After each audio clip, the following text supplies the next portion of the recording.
Good morning students, आप सभी को सुप्रभात। तो चलिए आज हम लेकर आए हैं आप सबके बीच क्वेश्चन सीरीज क्लास 8 का।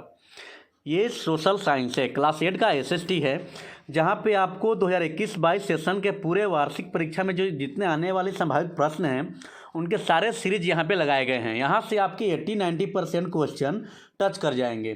तो आप लोग सही से वीडियो के साथ बने रहें, लगातार वीडियो देखते रहें। अगर आप ये पहली वीडियो देख रहे हैं तो वीडियो के प्लेलिस्ट में जा करके, चैनल के प्लेलिस्ट में जा करके वहाँ पे सिलेक्ट कर लीजिए अपने क्लास, और क्लास में आपके सारे सब्जेक्ट वहाँ पे मिल जाएंगे। तो लगातार आप प्रैक्टिस करते रहिए, रोज़ देखते रहिए और नोट भी करते रहिए। तो चलिए आगे अपना कॉपी कलम निकाल लीजिए, नोटबुक वगैरह जो भी हो, और चलिए आगे देखते हैं क्वेश्चन किस तरह का सेट किया गया है। चलिए, तो यहाँ पे फर्स्ट क्वेश्चन दिया हुआ है बहुवैकल्पिक प्रश्न, यानी कि एक से अधिक विकल्प वाले प्रश्न हैं। किस आरेख का दूसरा नाम चक्र आरेख है? किस आरेख का दूसरा नाम चक्र आरेख है? तो वृत्त आरेख। जैसे वृत्त होता है सर्किल में, ऐसे गोल में, तो इसी को हम चक्र आरेख या वृत्त आरेख बोल सकते हैं। ठीक।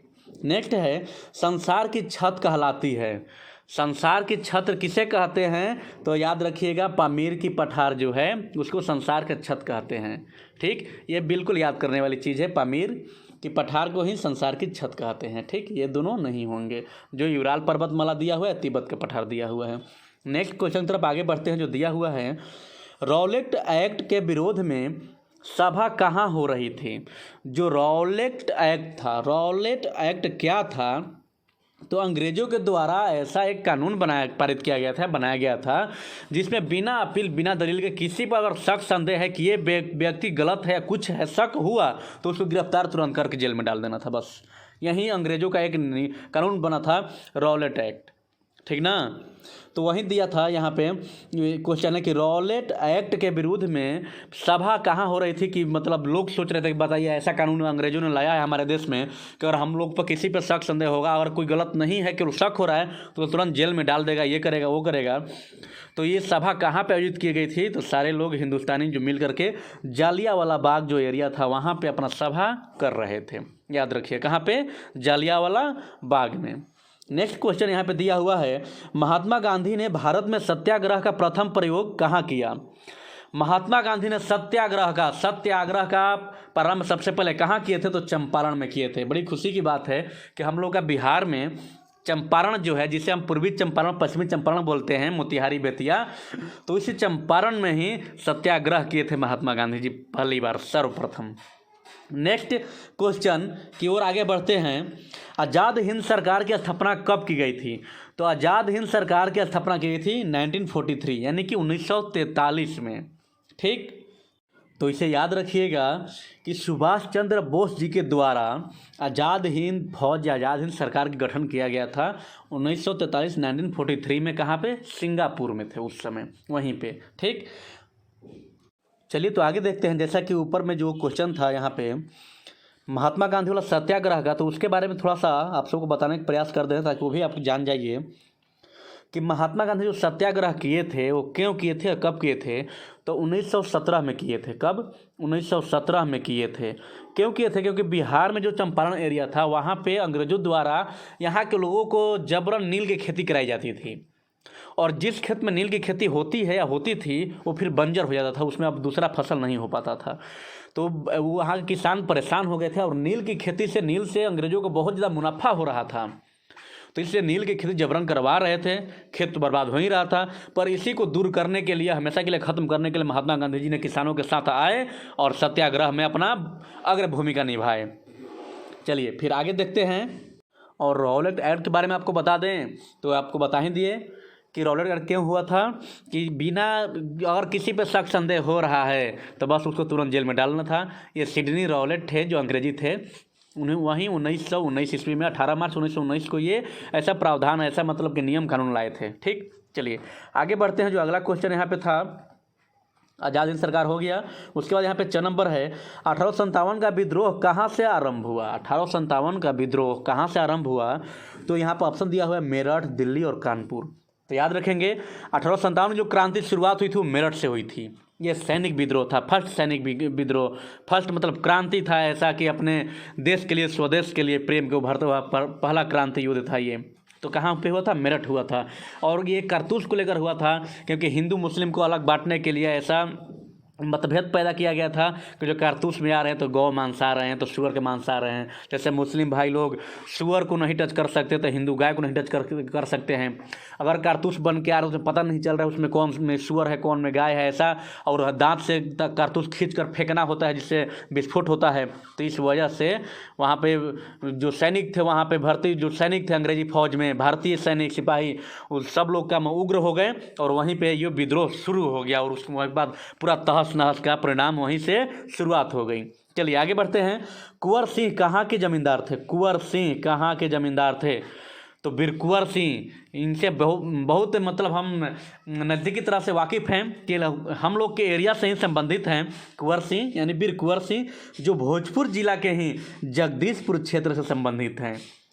बहुत खुशी हो रही है कि हम लोग भोजपुर से हैं। आपके हसन बाज़ार और जेठवार स्कूल या वो भी जो इसकी ब्रांच चल रही है, ये हम लोग भोजपुर से हैं। और भोजपुर के ही बीर कुंवर सिंह थे जो 1857 के युद्ध में अपना मुख्य भूमिका निभाए थे। बहुत खुशी हो रही है। तो याद रखिएगा, बीर कुंवर सिंह भोजपुर के थे। और भोजपुर में कहाँ के? तो जगदीशपुर के। चलिए नेक्स्ट क्वेश्चन तरफ आगे बढ़ते हैं और देखते हैं कैसा है।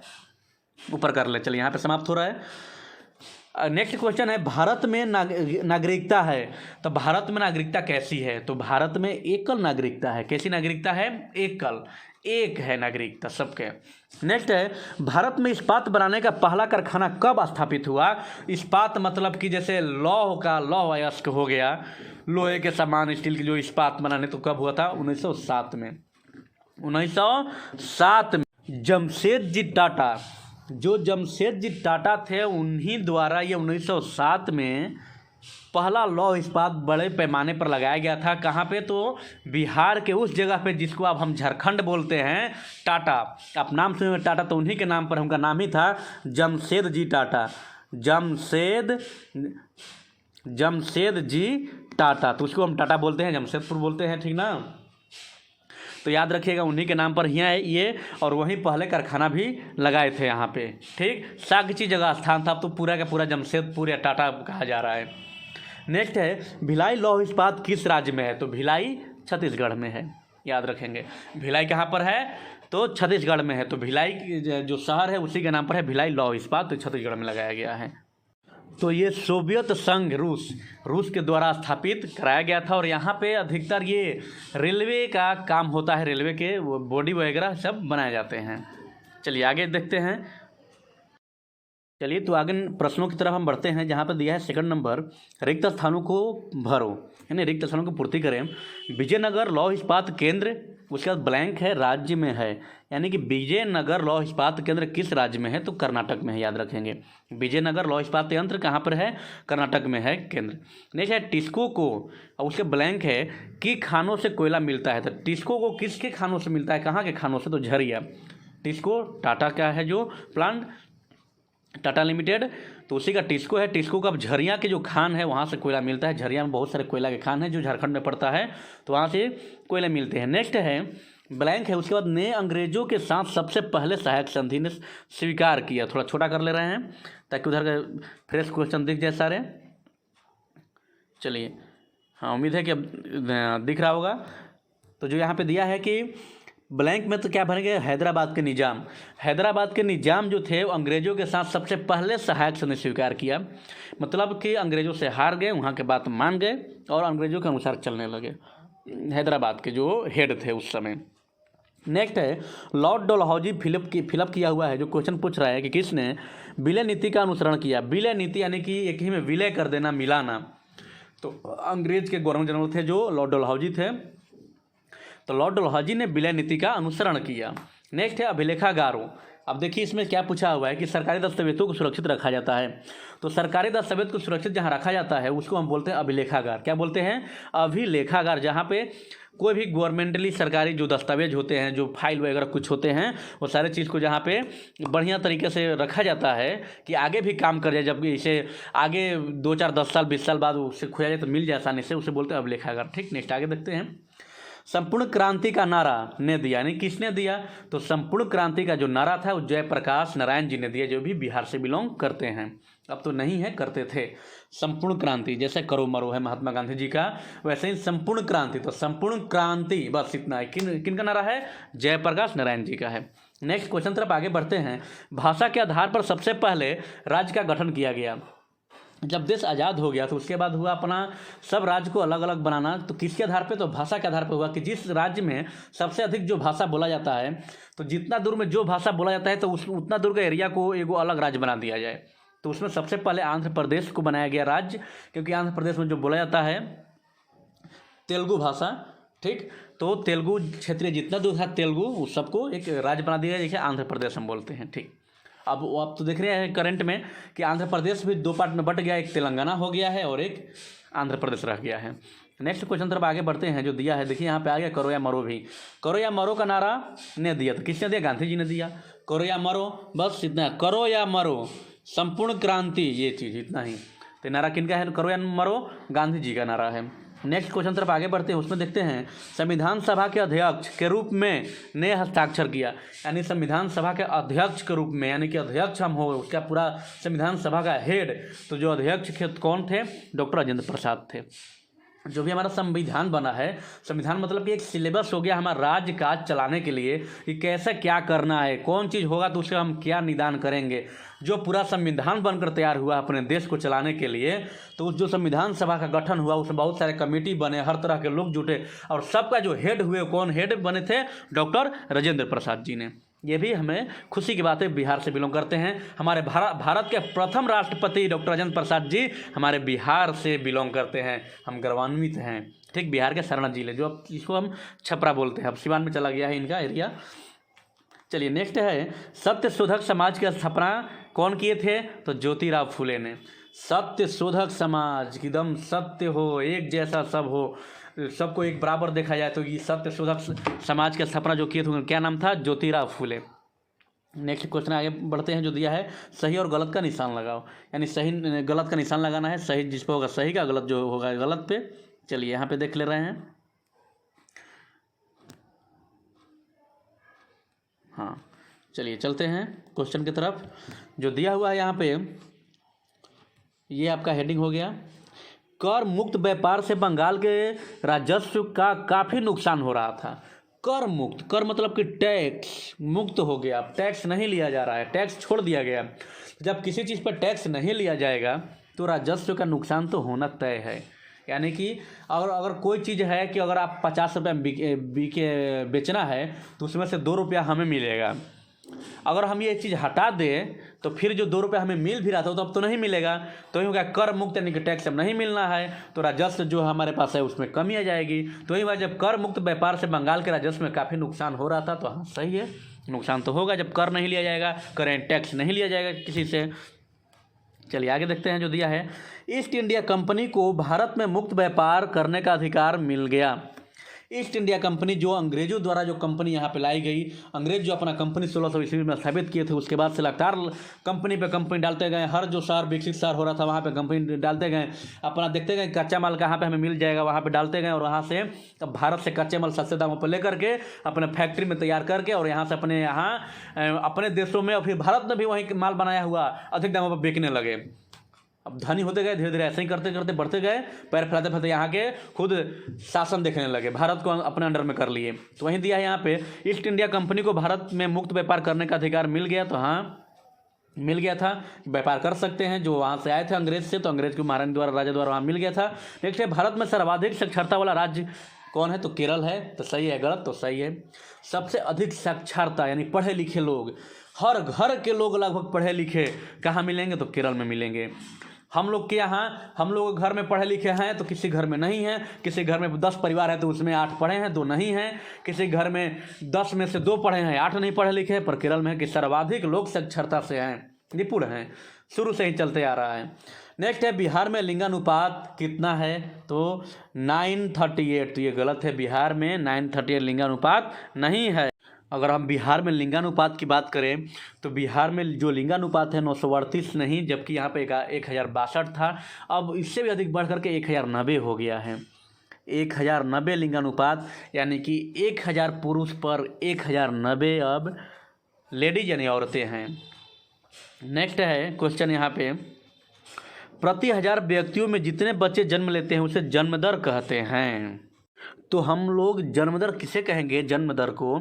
तो जैसे किसी क्षेत्र में या किसी अपने ही देश में अगर 1 साल के भीतर जितने बच्चे जन्म लेंगे तो उसमें जितने जीवित रहेंगे तो वहीं 1000 में से जितने जीवित होंगे तो 1 साल के अंदर जो काउंट होगा वो उसी को हम जन्म दर बोलेंगे। ठीक, चलिए नेक्स्ट है, खनिजों को 2 वर्गों में बांटा गया है। तो हाँ, खनिज को 2 भाग में बांटा गया है, जैसे धात्विक खनिज, अधात्विक खनिज। ठीक, आगे देखते हैं जो क्वेश्चन है, हेमेटाइट लोहे का अयस्क है। तो हाँ, लोहे का अयस्क हेमेटाइट है, याद रखेंगे। नेक्स्ट है, एल्यूमिनियम का अयस्क बॉक्साइट है। तो हाँ, बॉक्साइट किसका अयस्क है? तो एल्यूमिनियम का अयस्क है। नेक्स्ट है कि सिपाही विद्रोह 1757 यानी 1757 में हुआ था। तो नहीं, गलत है। सबसे पहले विद्रोह जो हुआ था 1857 में हुआ था, जो कि हम ऊपर ही क्वेश्चन आप सबको बता दिए कि मेरठ में जो हुआ था 1857 में पहला बार विद्रोह हुआ था। तो 1757 नहीं, क्वेश्चन में ध्यान रखिएगा। अगर 1757 आएगा तो उसे देखिएगा, ध्यान दीजिएगा, नहीं तो 1757 पर भी टिक हो जाएगा। तो याद रखिएगा 1857 पर टिक करना है। नेक्स्ट क्वेश्चन है, लास्ट है of this page, Bahadur Shah Zafar अंतिम मुगल बादशाह था। तो हाँ, बहादुर शाह जफर जो थे मुगल के अंतिम बादशाह थे। उसके बाद से मुगल का शासन प्रशासन सब खत्म, उसके बाद अंग्रेजी शासन आ गई थी। उसके बाद से फिर देश आज़ाद हुआ, उसके बाद से अब कोई नहीं रह गया, सारे देश एक हो गए। अगला जो है यहाँ पे मिलान करें तो देखिए यहाँ पे जो दिया हुआ है दुर्गापुर। तो दुर्गापुर कहाँ से संबंध है? तो बंगाल में है दुर्गापुर, याद रखेंगे। दुर्गापुर कहाँ है? बंगाल। कौन बंगाल? तो पश्चिम बंगाल है। बंगाल है यहाँ पे, एक पश्चिम बंगाल है, इस पर टिक कर लेंगे। देखिए यहाँ पे भी दिया हुआ है पश्चिम बंगाल में। विशाखापट्टनम कहाँ पे है? तो विशाखापट्टनम हमारा आंध्र प्रदेश में है। उसके बाद भिलाई कहाँ है? तो भिलाई छत्तीसगढ़ में है। देखिए यहाँ पे छत्तीसगढ़ है 5 नंबर पे, ये भिलाई छत्तीसगढ़ में है। उसके बाद भद्रावती कहाँ है? तो भद्रावती कर्नाटक में है, याद रखेंगे। भद्रावती कहाँ पे? कर्नाटक में है। नेक्स्ट है नील दर्पण। तो नील दर्पण एक बुक है जिनका लिखा हुआ, किनका है? दीनबंधु मित्र का लिखा हुआ है नील दर्पण। ठीक, नेक्स्ट है सेलम। तो सेलम कहाँ पर है? तो सेलम देखिए यहाँ पे तमिलनाडु में सेलम पड़ता है। उसके राउरकेला कहाँ पर है? तो राउरकेला यहाँ पे 6 नंबर देखिए, यहाँ पे उड़ीसा में राउरकेला पड़ता है। हरिजन पत्र किनका है? तो हरिजन पत्र महात्मा गांधी जी का है। हरिजन पत्र याद रखेंगे, महात्मा गांधी जी का है। उसके बाद जूट उद्योग। जूट उद्योग किससे संबंधित है? तो जूट उद्योग बंगाल संबंधित है, वही बंगाल है, पश्चिम बंगाल वाला ही बंगाल है इसमें। यहाँ भी ऊनी वस्त्र कहाँ से संबंधित है? तो ऊनी वस्त्र देखिए यहाँ पे कश्मीर, कश्मीर में ऊनी वस्त्र बनाए जाते हैं, रेशम के भी काम किए जाते हैं। तो ऊनी वस्त्र कश्मीर संबंधित है। ये सारी चीज़ हो गई, याद रखेंगे, स्क्रीनशॉट ले लेंगे। चलिए आगे पर चलते हैं, देखें किस तरह क्वेश्चन सेट किए गए हैं। आगे जो क्वेश्चन दिया हुआ है, उद्योग से क्या समझते हैं? तो उद्योग क्या होता है? उद्योग होता है जो फैक्ट्री, जहाँ पे अपने घर के सुने होंगे हम, दिल्ली, पंजाब, लुधियाना, यहाँ सूरत कमाने जाते हैं, यहाँ फैक्ट्री में कंपनी में काम करते हैं, वही तो उद्योग है। पर उसके बारे में विस्तृत तरह समझेंगे क्या होता है उद्योग में। तो कच्चे माल से अधिक मूल्य के उत्पादों में परिवर्तित करने की प्रक्रिया को उद्योग कहते हैं। कच्चे माल से, जैसे मान लीजिए कि हमें बनाना है, जैसे अपने घर में क्या बता सकते हैं, कोई बर्तन ही ले लीजिए।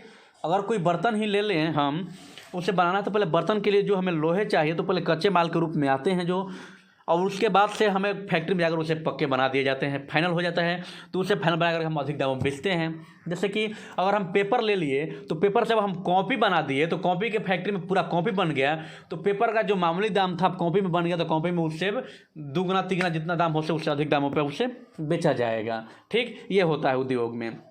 वही दिया है, कच्चे माल से अधिक मूल्यों के उत्पादों में परिवर्तित करने की प्रक्रिया को उद्योग कहते हैं। नेक्स्ट है, पाइपलाइन परिवहन क्या है?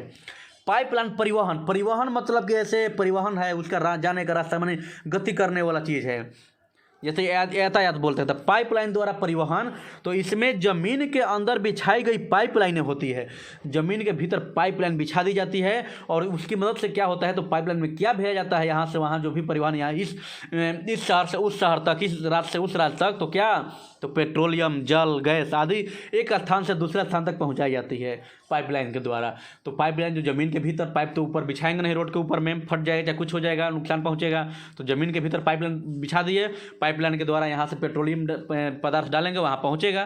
ठीक, या जल भी, नल जल अपने यहाँ देख रहे हैं खुद ही कि अपने आपके गांव में अगर नल जल योजना लगा होगा तो टंकी गांव के बाहर बैठा हुआ है, और वहाँ पे आपके गांव के अंदर, गांव में पूरे गली गली में ज़मीन के भीतर पाइप लग गया है, वहाँ पानी खुल रहा है, तो पूरा घर में पानी आ जा रहा है, जल आ जा रहे हैं, नल टोटी खोलने में पानी मिल रहा है, तो वही पाइपलाइन हो गया। चलो नेक्स्ट क्वेश्चन यहाँ पे आगे देख रहे हैं जो दिया हुआ है, ऊपर खिसका ले रहे हैं। चलिए आगे, खाद्य सुरक्षा से आप क्या समझते हैं? खाद्य सुरक्षा, खाद्य मतलब जो हम खाने में उपयोग करते हैं उसी को खाद्य बोलते हैं। सुरक्षा मतलब कि जो खाने वाली जो चीज़ है उनको हम सुरक्षा पहुँचाएं, उनको विनिष्ट नष्ट ना करें, बेकार ना करें। तो ये दिया है खाद्य पदार्थों का भंडारण एवं संरक्षण। भंडारण मतलब कि इकट्ठा करके रखना, संरक्षण मतलब उसकी देख रेख करना, बढ़िया से बचाना, तो उसको हम खाद्य सुरक्षा कहलाता है। वही चीज़ खाद्य पदार्थों का भंडारण और संरक्षण खाद्य सुरक्षा कहलाता है। खाद्य संकट से बचने के लिए इनका रखरखाव और संरक्षण जरूरी है। खाद्य संकट क्या होता है? कभी मान लिया अकाल पड़ गया, अब जैसे कि अभी पिछले बार जो कोरोना काल में पूरा सारा बिजनेस ठप हो गया था, तो उसमें सरकार क्या किया था कि राशन जिनको मिलता था जितना उससे दुगना कर दिया था राशन, यानी कि उसे अब जब अपने पास भंडार करके नहीं रखता तो फिर कहाँ से चावल दुगना देता, गेहूं दुगना देता, कहाँ से राशन देता। इसलिए जब खाद्य संकट आता है, जब भोजन की जितनी हमें सीमित भोजन चाहिए उतना नहीं प्राप्त होता है, तो उसी समय जब सरकार हमें हेल्प करता है तो उसके पहले से ही इकट्ठा करके रखा जाता है कि अगर ऐसा संकट आ जाएगा तो अपने तरफ से ऐसा दिया जाएगा उनको। तो यही खाद्य संकट से बचने के लिए खाद्य का संरक्षण और रखरखाव जरूरी होता है। अब चलते हैं अगले क्वेश्चन की तरफ। नेक्स्ट क्वेश्चन है सार्वजनिक वितरण प्रणाली क्या है? सार्वजनिक मतलब कि क्या? सबके पास, सबके लिए। वितरण मतलब कि बांटने वाला चीज़। तो भारतीय खाद्य निगम के स्टॉक को सरकार राशन की दुकानों के माध्यम से समाज में वितरित करती है। अब भारतीय खाद्य निगम जो ये संस्था है, तो इसके स्टॉक को, स्टॉक मतलब कि जमा करके भंडारण को, ठीक ना, उसके बाद सरकार क्या करती है कि राशन की दुकानें अपना बनाई है। जैसे आप लोग गांव में जहाँ पे राशन मिलता है, जिनके पास से जो राशन पहले से जिनके पास मिल रहा है उन्हीं के पास मिलता होगा, या जो पैक्स अध्यक्ष होंगे उनके पास मिलता होगा, जहाँ भी मिले राशन, या राशन की जो दुकानें बन गई हैं वहाँ से राशन मिले तो समाज में वितरित करती है, उसी को सार्वजनिक वितरण प्रणाली कहते हैं। मतलब समाज के रूप में सार्वजनिक मतलब हर किसी को, किसी एक को नहीं, हर किसी को जो वितरण यानी दिया जाता है उसी को सार्वजनिक वितरण प्रणाली बोलते हैं। नेक्स्ट है कैबिनेट मिशन में क्या सुझाव दिया? जो कैबिनेट मिशन में आया था वो क्या सुझाव दिया? कैबिनेट मिशन जो आयोग था एक, तो उसमें आयोग में यही सुझाव दिया गया था कि 3 सदस्यीय कैबिनेट मिशन में मुस्लिम बहुल क्षेत्र को कुछ स्वायत्तता प्रदान करते हुए ढीले ढाले महासंघ के रूप में अविभाजित भारत का सुझाव दिया। 3 सदस्यीय कैबिनेट यानी कि 3 लोगों द्वारा एक कैबिनेट मिशन का तैयार किया गया, मतलब अपना मीटिंग किया गया। उस मीटिंग में मुस्लिम बहुल जो क्षेत्र थे, यानी जिस क्षेत्र में मुस्लिम बहुत ज़्यादा थे, उस क्षेत्र को कुछ स्वायत्तता प्रदान करते हुए ढीले ढाले महासंघ के रूप में अविभाजित भारत का सुझाव, मतलब अविभाजित भारत को अविभाजित किया जाए, विभाजित नहीं किया जाए, बटा नहीं जाए। ये सुझाव कैबिनेट मिशन में आया था। नेक्स्ट क्वेश्चन, लोकतंत्र क्या है? तो लोकतंत्र क्या है? तो लोकतंत्र वही है कि मतलब जनतंत्र, यानी कि जो जनता का शासन होता है, जनता द्वारा और जनता के लिए किया जाता है। जैसे कि आपस में हम सब जनता हैं और हम ही सब में से एक आदमी खड़े हो गए चुनाव लड़ने के लिए, तो हम सब पहले सब जनता हैं और हम ही सब में से एक जनता खड़े हो गए चुनाव लड़ने के लिए, ठीक। उसके बाद से हम ही लोग उनको वोट करके फिर उनको जिताएंगे, और जब जीत जाएंगे तो वहीं अब हम लोग पे फिर शासन करेंगे, अब नियम अपना लगा के चलाएंगे हम ही लोग पे। वही होता है लोकतंत्र। शासन की वह प्रणाली है जिसमें शासन जनता द्वारा और जनता पर और जनता के लिए की जाती है। जनता द्वारा यानी कि जिनको हम खड़ा कर दिए वो जीत गए तो उनके द्वारा हो रहा है, और जनता पर जो जीत गए तो बाकी लोगों पर कर रहे हैं तो जनता पर कर रहे हैं, और जनता के लिए तो सबके लिए कर रहे हैं, तो वही होता है। चलिए नेक्स्ट क्वेश्चन तरफ आगे बढ़ते हैं, थोड़ा ऊपर कर ले रहे हैं इसे ताकि सारे क्वेश्चन यहाँ पर दिखाई दे दें। चलिए अब यहाँ से थोड़ा जूम कर ले रहे हैं। चलिए एक क्वेश्चन दिया हुआ है, निम्नलिखित प्रश्नों के उत्तर दें। भागलपुर को सिल्क सिटी कहा जाता है, क्यों? भागलपुर को सिल्क सिटी क्यों कहा जाता है? तो भागलपुर में प्रायः तसर सिल्क का उत्पादन होता है। कौन सी? तसर सिल्क का उत्पादन होता है, जो रेशमी वस्त्र का एक प्रकार है, यानी रेशमी वस्त्र का यानी रेशमी वस्त्र बनाया जाता है इस तसर सिल्क से। और तसर सिल्क याद रखिए कहाँ पर होता है, तो हम लोग का बिहार के भागलपुर जिले में, ठीक। उन्हीं नहीं रेशमी वस्त्र बनाए जाते हैं तसर सिल्क से। तो यहाँ पर उत्पादित वस्त्रों की मांग केवल देश भर में ही नहीं बल्कि विदेशी बाजार में भी है, यानी विदेशों तक जाता है भागलपुर का तसर सिल्क। तो इसलिए भागलपुर को सिल्क सिटी बोलते हैं। कौन सिटी? सिल्क सिटी, क्योंकि सिल्क का उत्पादन होता है। कैसा सिल्क? सिल्क का कौन सा किस्म? तो तसर सिल्क, ठीक। नेक्स्ट क्वेश्चन, ज्योतिराव फुले के मुख्य विचार क्या थे? तो देखिए ज्योतिराव फुले से क्वेश्चन था, यहाँ पे आइए डीप में जान ले रहे हैं, फिर आप समझ जाएंगे। फिर आपको आगे पीछे बैक करके देखते रहिएगा, पॉज करके अगले दिन तीसरे दिन रोज प्रैक्टिस करते रहिएगा। चलिए इसको ऊपर खिसका दे रहे हैं। दिया है ज्योतिराव फुले के मुख्य विचार कि ज्योतिराव फुले जाति व्यवस्था को समानता के खिलाफ मानते थे। ज्योतिराव फुले थे जो जाति व्यवस्था था बट के पूरा इधर से उधर ही है, इसको खिलाफ मानते थे। असमानता के खिलाफ लोगों को जगाना उनका मुख्य उद्देश्य था, जो असमानता लोगों में नहीं था। कोई अपना देख रहा था, ये अपना सबको जगाना कि नहीं जाति व्यवस्था सब एक समान जैसा होना चाहिए सबको, तो ये जगाना उनका मुख्य, सबको एकजुटता बनाना। ठीक, महात्मा फुले समाज में समानता लाना चाहते थे। उन्होंने अत्याचार और उत्पीड़न के खिलाफ कई संघर्ष किए। उन्होंने इसके लिए सत्य शोधक समाज की स्थापना की। देखिए यही मिला था हम लोग कि सत्य शोधक समाज की स्थापना किसने की थी, तो ज्योतिराव फुले ने।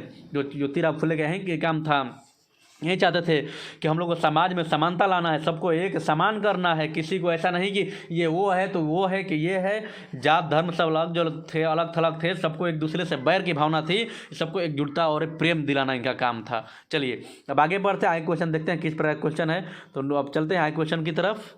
नेक्स्ट क्वेश्चन यहाँ पे दिया है, एशिया विविधताओं से भरा प्रदेश है कैसे। एशिया यानी कि पूरा एशिया महादेश, जिसमें हमारा देश यानी भारत भी आ गया, उसके साथ चीन, जापान, बहुत सारे देश इसमें आ जाएंगे एशिया में, रूस वगैरह, ठीक ना, सिंगापुर, बहुत सारे। तो देखिए एशिया में क्यों कहा जा रहा है, तो एशिया विविधताओं का प्रदेश है। क्यों? क्योंकि एशिया महादेश की संस्कृति में कला, संगीत, वेशभूषा, रहन सहन, खान पीन विविधताओं से भरा हुआ है।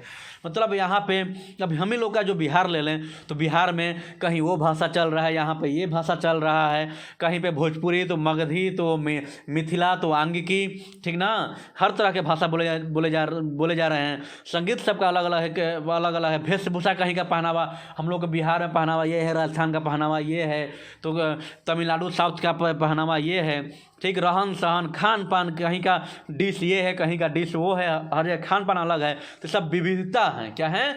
विविधता। जब एक जैसा नहीं है, सब अलग अलग तरह से हैं, भरा पड़ा है, तो उसको विविधता बोलते हैं। उसके साथ साथ अगला पॉइंट देखिए, विभिन्न धर्मावलंबी, दर्शन और संप्रदाय के लोग यहाँ रहते हैं। विभिन्न धर्म के लोग हैं, जैसे कि अब हम भारत के ही ले लें तो हिंदू, मुस्लिम, सिख, ईसाई, जैन, यहूदी, पारसी, बहुत सारे यहाँ पे हैं। उसके बाद सब जब धर्म अलग अलग हैं तो उनका धर्म के जो पूजा पाठ वगैरह, शादी विवाह, रीति रिवाज, सब कुछ अलग अलग तरह से होगा। तो ये सब विविधता ही है। नेक्स्ट क्वेश्चन तरफ जो बढ़ते हैं तो आगे दिया हुआ है, मानव एक संपूर्ण महत्वपूर्ण संसाधन है कैसे। माने मानव, आदमी, व्यक्ति एक संसाधन है। कैसा संसाधन है? क्योंकि कोई भी संसाधन का उपयोग मानव ही कर पाएगा। और कोई संसाधन यहाँ पे पड़ा हुआ है, अगर मान लीजिए यहाँ पे रुपया फेंका हुआ है और जब तक रुपया के बारे में हमें ज्ञान नहीं है तो रुपया हमारे लिए कोई चीज़ नहीं है। जब हमारे ज्ञान हो गया कि रुपया से कुछ हो सकता है तब हम उसका उपयोग करेंगे। तो मानव ही किसी चीज़ को संसाधित बना सकता है, संसाधन बना सकता है। जैसे कि यहाँ पे क्वेश्चन दिया हुआ है कि मानव एक महत्वपूर्ण संसाधन है। हमारे देश मानव संसाधन की दृष्टि से संपन्न है क्योंकि यहाँ की आबादी अत्यधिक है। मानव ने अपने मस्तिष्क, प्रौद्योगिकी एवं श्रम शक्ति का उपयोग कर उपलब्ध साधनों के उपयोगी बनाया है। मानव ने पृथ्वी को तो अपने अनुकूल बनाया ही है, मानव को इन गुणों के कारण ही संसाधन की श्रेणी में रखा गया है। अगर मान लीजिए कि यहाँ पर पहाड़ पूरा फैला हुआ है, अगर हमें पता नहीं है कि पहाड़ों को तोड़ेंगे तो हमें गिट्टी भी प्राप्त हो सकती है, जो घर में बनाने के लिए काम आते हैं रॉ मटेरियल के रूप में। तो जब तक पता नहीं कि पहाड़ों को तोड़ने पर गिट्टी बनता है तब तक वो पहाड़ बेकार है। तो जब हम जान गए कि होता है तो मानव अपने मस्तिष्क से सोचे, प्रौद्योगिकी से सोचे, दिमाग लगाए, ऐसा काम किए तो वो संसाधन बन गया। ठीक। तो कोई भी चीज़ मानव के द्वारा ही संसाधित किया जा रहा है, संसाधित किया जा रहा है, तो ये संसाधन बन जा रहा है। तो याद रखेंगे कि मानव ही महत्वपूर्ण संसाधन है। डीजल पेट्रोल सब भरा पड़ा है, जब पता नहीं कि डीजल से हमें क्या उपयोग हो सकता है, पेट्रोल से क्या उपयोग हो सकता है, तब तक वो संसाधन नहीं है, जब तक कि उसके बारे में जब तक हम उसका उपयोग नहीं कर रहे हैं। तो उपयोग करने वाला कौन है? सोचने समझने वाला, करने वाला मानव ही तो है। तो मानव एक महत्वपूर्ण संसाधन हो गया। चलिए नेक्स्ट क्वेश्चन जो आगे दिया हुआ है आगे देखेंगे, थोड़ा इसे ऊपर कर ले रहे हैं। चलिए यहाँ पे शायद समाप्त हो रहा है। हाँ, ये अंगा नंबर जो बचा हुआ है क्वेश्चन है, सहकारी समिति के सदस्य कौन होते हैं? सहकारी समिति, देखिए इसके बारे में जानेंगे कि सहकारी समिति का गठन तथा इसकी सहायता स्वैच्छिक होती है, अर्थात कोई भी व्यक्ति किसी सहकारी समिति में स्वेच्छा से सम्मिलित हो सकता है। इसकी सहायता प्राप्त करने के लिए धर्म, जाति आदि का कोई बंधन नहीं है। सहकारी समिति में जुड़ने के लिए हमें किसी प्रकार की ऐसा नहीं है कि हम यहीं धर्म हैं, यहीं जाति हैं तो अभी जुड़ेंगे। सहकारी में सब जुड़ सकते हैं। ठीक, याद रखेंगे। चलिए नेक्स्ट क्वेश्चन यहाँ पर देखेंगे। अब दिया हुआ है, भारत के रेखा चित्र पर निम्नलिखित लौह इस्पात केंद्रों की स्थिति को बोकारो, जमशेदपुर, भिलाई, दुर्गापुर, राउरकेला को दिखाइए। ये सारे दिखाना है कि जो लौह इस्पात केंद्र हैं, जो बोकारो हैं, जमशेदपुर हैं, भिलाई हैं, दुर्गापुर हैं, राउरकेला हैं, तो ये मैप में कहाँ कैसे हैं, तो इसको हम दिखाने का प्रयास कर रहे हैं आपको सभी को। तो चलिए यहाँ पर देखते हैं, मैप में आप सभी को ला दिए, यहाँ पर दिखाने का प्रयास कर रहे हैं हम कि देखिए यहाँ पे दिया हुआ है लौह इस्पात केंद्र में, यहाँ पे मुख्य औद्योगिक क्षेत्र हैं। यहाँ पे आप सबको उद्योग कहाँ कहाँ पे ये है, देखिए यहाँ पे राउरकेला यहाँ पे दिखाई दे रहा है आप सभी को, दुर्गापुर दिखाई दे रहा होगा, जमशेदपुर दिखाई दे रहा होगा, बोकारो दिखाई दे रहा है, भिलाई यहाँ पे दिखाई दे रहा है। तो ये सारे आपको मैप में दिखाई दे रहे हैं कौन कहाँ पर हैं। तो विस्तृत रूप से अगर हम आपको बता दें, ये इससे बड़ा नहीं हो पाएगा इसलिए हम नहीं दिखा पाएंगे, पर हम आपको बता दें कि जो यहाँ पे बिहार है ये, और बिहार के नीचे ये झारखंड का मैप है, जहाँ पे बोकारो दिखाई दे रहा होगा आप सभी को, जमशेदपुर यहाँ पे दिखाई दे रहा है, और उसके बाद यहाँ पे देखिए ये पश्चिम बंगाल का पार्ट है, जहाँ पे दुर्गापुर दिखाई दे रहा है, ऐसे ऊपर में आया है, ये दुर्गापुर का पार्ट है। ये उड़ीसा में देखिए राउरकेला यहाँ पर है, और यहाँ पे छत्तीसगढ़ है जहाँ पे भिलाई दिखाई दे रहा है। चलिए, तो आपके आज के सारे सीरीज यहाँ पे फ्रेश करके आप देख सकते हैं, जूम करके यहाँ पे हम मिटा दे रहे हैं, जो यहाँ पे सारे हैं, इतना ही दूर में सब हैं, देख लीजिएगा। तो आप सभी को उम्मीद है कि सारे सीरीज पसंद आए होंगे। तो सीरीज पसंद आया तो सेशन तो वैसे चैनल से जुड़े रहें, माँ Gayatri public school YouTube channel से, और सबके पास शेयर करते रहें। जो भी आपके रिलेशन वगैरह जहाँ के भी बच्चे हैं सब पढ़ते रहेंगे। ऐसा नहीं कि SSC माँ गायत्री का अलग है, दूसरा स्कूल का अलग है, ऐसा कुछ नहीं है। सबके पास सबको नॉलेज मिलते रहेगा घर पर बैठे बैठे। चलिए, तब तक के लिए धन्यवाद। आप सभी का दिन शुभ हो।